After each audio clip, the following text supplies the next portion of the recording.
राज्य था, रूपनगर, जहाँ एक भिखारिन अपने बेटे गप्पू के साथ रहती थी।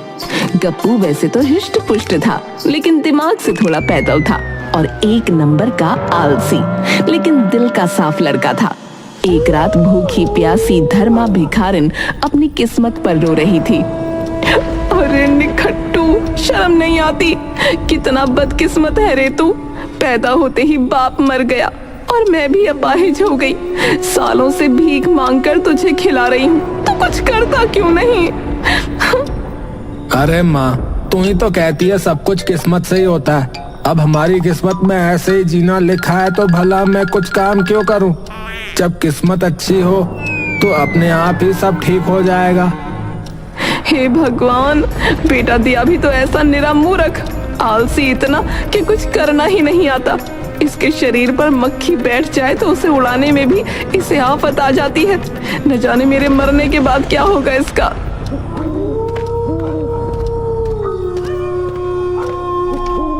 कुछ देर बाद वहाँ एक जख्मी जादूगरनी आती है और भिखारिन से बोलती है, अरे धर्मा दीदी, पहचाना? मैं कर्मा, तेरी बहन। क्यों रोती है? चिंता मत कर, चल मेरे पैर दबा। तेरा बेटा एक दिन राजा बनेगा देश का। मैंने कभी कोई पाप नहीं किया, पर देख मेरा हाल। बहन, मेरा आशीर्वाद खाली नहीं जाता। मुझे किस्मत साफ नजर आ रही है। तू धर्म निभा, कर्म का फल मिलेगा। ये कर्मा का आशीर्वाद है। भिखारिन को हंसी आ जाती है। वो उसके पैर दबाती है। मुझे अपाहिज से अपने पैर दबवाए हैं। भगवान से दिल से दुआ करना बहन, मेरे गप्पू के लिए। घायल हूँ, लेकिन तुझ माँ बेटे की मुसीबतें देखी ना गई बहन, इसीलिए तेरी तरफ मुड़ गई। चल अच्छा, अब मेरे इस हाथ के घाव में लेप लगवा अपने इस निखट्टू से, फिर मैं चलूं। गप्पू लेप लेकर आता है।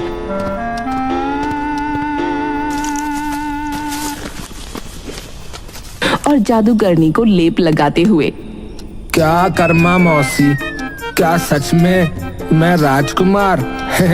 बढ़िया मनोरंजन करती हैं आप। मैंने कभी अपने घाव पर लेप ना लगाया, लेकिन आपको लगा दिया। चलो अब आप अपने काम पे जाओ। और फिर वो बुढ़िया एक जादुई डिब्बा छोड़कर गायब हो जाती है। देखने में डिब्बा बिल्कुल फटा पुराना था। भिखारिन खाली डिब्बा देख उसे फेंक देती है। वो उसके बेटे गप्पू को मिलता है। वो डब्बा लेकर जंगल की तरफ चल देता है। ये खाली डब्बा क्यों ले रखा है भला मैंने? तभी अचानक एक खूंखार शेर दहाड़ते हुए उसके पीछे दौड़ने लगता है। हाय दैया, ये शेर मुझे ही क्यों पकड़ रहा है? क्या जंगल में कोई और टेस्टी इंसान नहीं बचा क्या? इसको कौन समझाए? मेरे अंदर तो खुद ही कोई स्वाद नहीं है। मैं तो खुद ही सूखा सा हूँ। भाई मुझे छोड़ दे। गप्पू इधर उधर देखता है और घबराहट में भागता जाता है। अचानक उसका पैर एक झाड़ी में फंस जाता है और वो लुढ़क कर एक गुफा के अंदर चला जाता है। अरे राम, हाय, अब तो बिना शेर के दर्द से ही मर जाऊंगा। गुफा के अंदर एक खूबसूरत लड़की जंजीरों में बंधी हुई थी। ये कोई और नहीं बल्कि राज्य की राजकुमारी थी, जिसे कुछ लुटेरों ने बंदी बनाकर रखा था। तुम कौन हो? यहाँ क्या कर रही हो? अरे मैं तो अपनी जान बचाने आया था, पर यहाँ तो कोई और भी फंसा हुआ है लगता है। शेर गुफा के पास आ जाता है। गप्पू डरकर इधर उधर देखता है। तभी उसे पास पड़ी मशाल मिल जाती है। वो बिना सोचे समझे उसे उठाता है तो उसका हाथ जलने लगता है। वो घबराकर उसे शेर की तरफ फेंक देता है। जाबे, मुझे तेरा खाना नहीं बनना है, चल जा यहाँ से। मशाल शेर के पास गिरती है, जिससे वो डरकर भाग जाता है। राजकुमारी गप्पू को आश्चर्य से देखती है। अरे वाह, तुम तो बहुत बहादुर हो। तुम शेर से डरे नहीं, बल्कि तुमने तो मुझे भी बचा लिया। तुम बहुत बुद्धिमान और वीर हो। वैसे आप कितनी सुंदर हैं, बिल्कुल दूध जैसी गोरी। लेकिन आप यहाँ कैसे आ गई? मुझे संगीत पसंद है। यहाँ संगीत की आवाज आ रही थी, पर यहाँ पहुंची तो कोई नहीं था। पिताजी के दुश्मनों ने मुझे पकड़ लिया। क्या तुम गाना गा सकते हो? अगर तुम गा सकते हो तो मैं तुमसे विवाह कर सकती हूँ। अचानक गप्पू के हाथ में पकड़े डब्बे से खूबसूरत गाना उसकी ही आवाज में बजने लगा। राजकुमारी को लगा गाना गप्पू गा रहा है। वो बहुत खुश हो जाती है। राजकुमारी अपने महल में लौट आती है और अपने पिता देश के राजा से गप्पू के बारे में बताती है। तो ये मूर्ख लड़का ही तुम्हें बचा कर लाया? हाँ पिताजी, ये बहुत सुरीला गाता है और मुझे पसंद भी है। दरबार में बैठे सभी लोग चौंक जाते हैं। मंत्री कानाफूसी करने लगते हैं। अरे राजकुमारी को ये मूर्ख पसंद आ गया क्या? अरे ये तो अनर्थ हो गया। राजकुमारी, अगर ये सच में योग्य है तो इसे मेरी परीक्षा पास करनी होगी।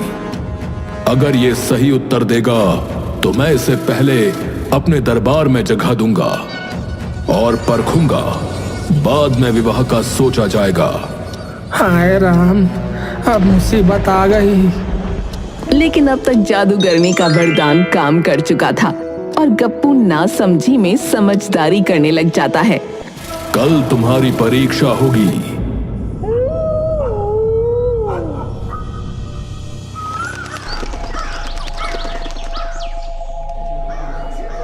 अगले दिन दरबार में राजा 2 आदमियों को गप्पू के सामने खड़ा कर देते हैं। एक के कपड़े फटे पुराने हैं और दूसरा रेशमी वस्त्र पहने हुए। बताओ, इनमें से असली अमीर कौन है? गप्पू दोनों की जेबें टटोलता है। गरीब वाले में कुछ सिक्के होते हैं। वो हंसकर राजा से कहता है, असली अमीर वो है जिसकी जेब में सिक्के हैं, दिखावे से कुछ नहीं होता। राजा तालियां बजाते हैं और घोषणा करते हैं। अगर कोई आदमी नदी में डूब रहा हो और उसके पास 2 चीजें हों, एक सोने का सिक्का और दूसरी लकड़ी का तख्त, तो वो क्या पकड़ेगा?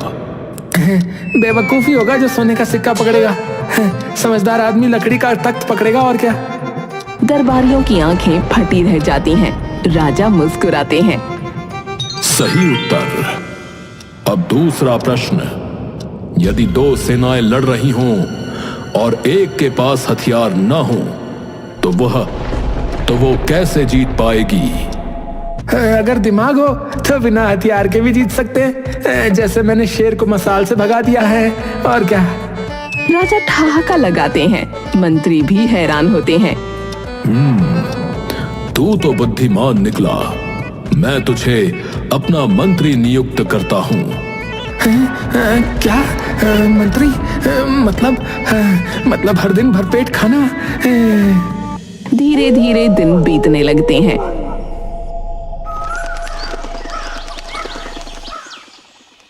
गप्पू अब राजा का मंत्री बन चुका है। उसे हर दिन महल में अलग अलग फैसले लेने पड़ते हैं, लेकिन उसकी किस्मत ऐसी थी कि अनजाने में ही सब सही होता जाता था। वाह, मंत्री बनने के बाद तो हर रोज पेट भर के खाना मिल रहा है। अब कोई चिंता नहीं। इतने में एक गरीब किसान महल में रोता हुआ आता है। मंत्री जी, हमारी हालत बहुत खराब है। साहूकार अपनी बैलगाड़ी पर आया और फसल काट कर ले गया। अरे अरे अरे, ये तो बहुत बुरा हुआ। लेकिन फसल के बिना भी तो काम चल सकता है। पेट भरना चाहिए। पर मंत्री जी, बिना फसल के पेट कैसे भरेगा? अच्छा, एक काम करो, फसल छोड़ो, तुम जाकर साहूकार की बैलगाड़ी उठा लाओ। किसान चौंक जाता है। सभी दरबारी हैरान हो जाते हैं। साहूकार को बुलाया जाता है। मंत्री जी, ये किसान मेरी बैलगाड़ी क्यों उठा रहा है? अरे अरे, तुमने इसकी फसल ली, इसने तुम्हारी बैलगाड़ी ली, बराबर हुआ ना। धन्यवाद मंत्री जी, धन्यवाद। आपने अनजाने में ही न्याय कर दिया।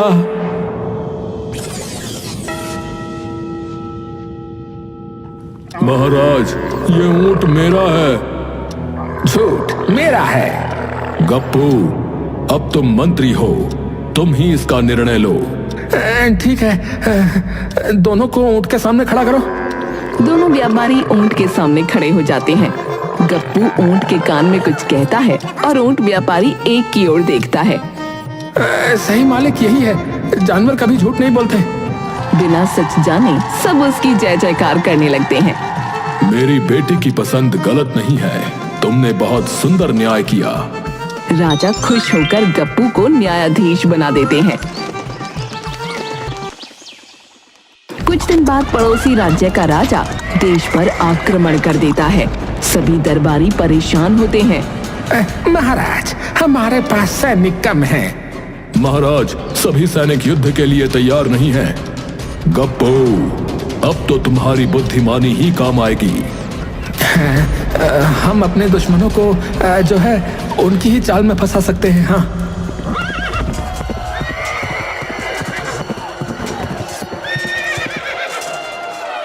अगर तुम युद्ध से पहले हार मान लोगे तो हम तुम्हें आधा राज्य दे देंगे। वाह, जब आधा राज्य बिना युद्ध के ही मिल रहा है तो खून खराबा क्यों करें? दुश्मन राजा लालच में आ जाता है और अपनी सेना को वापस बुला लेता है। इस तरह बिना युद्ध लड़े ही जीत हो जाती है। गप्पू, तुमने युद्ध के बिना ही हमें जीत दिला दी। राजा गप्पू को राजगद्दी सौंप देते हैं और गप्पू को तीरंदाजी सिखाने का फैसला किया जाता है। गप्पू को तीर और धनुष दिया गया और उसे लक्ष्य पर निशाना लगाने के लिए कहा गया। गप्पू ने पहला तीर छोड़ा जो बिल्कुल गलत दिशा में चला गया और महल की खिड़की तोड़ दी। अरे वाह, मैंने हवा में छेद कर दिया। दूसरा तीर छोड़ा जो किसी सैनिक की टोपी उड़ा ले गया। अरे देखो देखो, मैंने टोपी को हवा में उड़ा दिया। राजा को लगा बात तो सही है। उसने खुश होकर गप्पू को एक सुंदर घोड़ा दिया और कहा कि वो इसे अच्छे से संभाले। लेकिन गप्पू को घोड़े की सवारी करनी नहीं आती थी।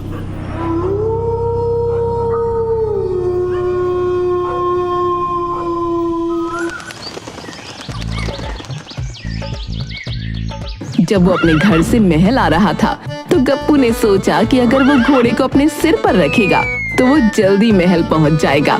गप्पू ने पूरी ताकत से घोड़े को उठाने की कोशिश की, लेकिन वो उठा न पाया। अरे, ये घोड़ा बहुत भारी है। राजा अगर इसे कम खाना देते तो ये ज्यादा भागता। गप्पू की सलाह पर घोड़ों को कम अनाज मिलने लगा, जिसके कारण वो ज्यादा भागने लगे। राजा ने गप्पू को महल का सुरक्षा प्रमुख बना दिया।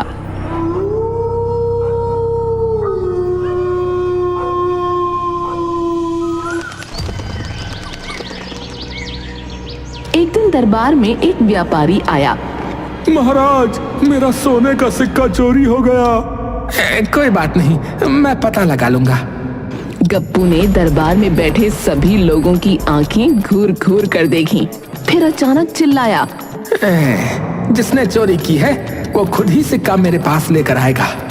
चोर घबरा गया और सोचा ये तो बहुत समझदार है, शायद मुझे पहचान गया। डर के मारे उसने सिक्का गप्पू को लौटा दिया। गप्पू, तुमने बिना कुछ किए ही चोर को पकड़ लिया।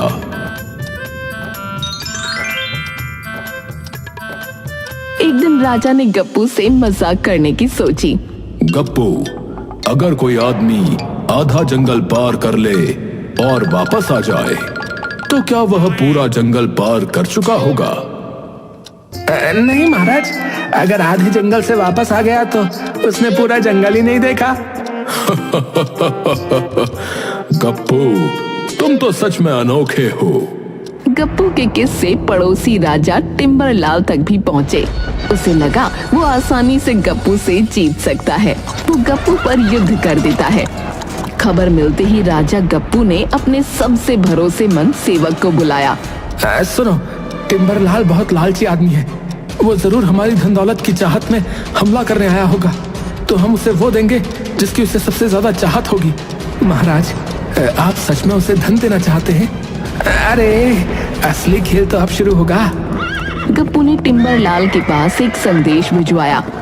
राजा टिम्बरलाल जब युद्ध की तैयारी कर रहा था तभी उसके पास गप्पू का संदेश पहुंचा। महाराज महान टिम्बरलाल जी, हमें पता है कि आप हमारी दौलत और गुप्त खजाने के लिए यहाँ आए हैं। हम आपके मुकाबले कमजोर हैं, इसलिए हम आपसे युद्ध नहीं करना चाहते। अगर आप हमारी एक शर्त माने तो हम आपका स्वागत करेंगे और आपको इतना धन देंगे कि आप पूरी दुनिया पर राज कर सकें। राजा टिम्बरलाल की आंखें चमक उठी। उसे धन से बहुत प्यार था। वो सोचने लगा कि अगर उसे इतनी दौलत मिल जाए तो बिना युद्ध के ही वो सबसे अमीर राजा बन जाएगा। वाह, मूर्ख राजा गप्पू खुद ही मेरी गोद में सोने की चिड़िया देने को तैयार है। चलो देखते हैं उसकी शर्त क्या है। राजा टिम्बरलाल भारी सेना लेकर गप्पू के महल पहुंचा। गप्पू दरबार में उसका स्वागत करता है। उसके चेहरे पर कोई डर नहीं था, बल्कि वो बहुत खुश दिख रहा था। स्वागत है राजा टिम्बरलाल जी। देखिए, हम आपसे लड़ नहीं सकते, इसलिए हमने सोचा कि हमें आपके जैसा महान राजा बना देना चाहिए। इसलिए हम आपको अपना सबसे बड़ा रहस्य देने जा रहे हैं। टिम्बरलाल की आंखें लालच से चमक उठीं। गप्पू, मैं जानता था कि तुम मूर्ख हो, मूर्ख। अच्छा बताओ, वो रहस्य क्या है? हमारे राज्य में एक ऐसा गुप्त खजाना है जो जिसने भी पाया वो पूरी दुनिया पर राज कर सका। लेकिन इसे पाने के लिए आपको कुछ शर्तें माननी होंगी। मुझे सब शर्तें मंजूर हैं। दरबारी और मंत्री हैरान हो रहे थे कि गप्पू ये कर क्या रहा है, लेकिन गप्पू का खेल अभी बाकी था। गप्पू राजा टिम्बरलाल को महल के गुप्त तहखाने में लेकर गया। वहाँ चारों ओर सिर्फ अंधेरा था। महाराज, ये खजाना सिर्फ उन्हीं को मिलता है जो सबसे ज्यादा लालची होते हैं। लेकिन आपको इसे पाने के लिए खुद अंदर जाना होगा, हाँ, और बाहर से दरवाजा बंद करना होगा ताकि कोई और इसे न चुरा सके। अगर ये खजाना इतना अधिक है तो मैं इसे अकेले ही पाऊंगा। हाँ, मुझे ये मंजूर है। जैसे ही राजा टिम्बरलाल तहखाने में दाखिल हुआ, गप्पू ने झट से बाहर से दरवाजा बंद कर दिया। अरे, ये क्या कर रहे हो? मुझे बाहर निकालो। महाराज, आपने खुद ही कहा था कि ये खजाना उन्हीं को मिलता है जो सबसे ज्यादा लालची होते हैं। अब आप और ये तहखाना हमेशा के लिए साथ रहेंगे। मिल गया आपको, ये तहखाना मिल गया। पूरे दरबार में हंसी फूट पड़ी। टिम्बरलाल अब एक अंधेरे कमरे में कैद था और उसकी पूरी सेना बिना राजा के कमजोर पड़ गई। गप्पू ने आदेश दिया कि टिम्बरलाल की सेना को बिना युद्ध के ही राज्य से बाहर निकाल दिया जाए। राजा टिम्बरलाल को पकड़कर जेल में डाल दिया गया। उसकी सेना हार मानकर भाग गई। राजा गप्पू की इस अनोखी चाल की चर्चा पूरे राज्य में फैल गई। राजा गप्पू की इस जीत की खुशी में पूरे राज्य में उत्सव मनाया गया। राजा की बेटी भी बहुत खुश हुई और गप्पू पर गर्व करने लगी। गप्पू, तुम तो सच में बहुत चालाक हो। गप्पू, तुम मूर्ख कहलाते थे, लेकिन आज तुम सबसे बड़े बुद्धिमान निकले। महाराज, सब किस्मत का खेल है महाराज। गप्पू अपनी माँ को महल में ले आया और भिखारिन धर्मा राजमाता बन गई। माँ, अब बताओ, गप्पू राजा बना हुआ कैसा लग रहा है? बताओ बताओ। वाह रे मेरे मिट्टी के शेर, तुमने तो सच में किस्मत पलट दी। जुग जुग जियो मेरे लाल। इस तरह एक मूर्ख समझा जाने वाला लड़का अपनी किस्मत से राजा और भिखारिन महारानी बन गई।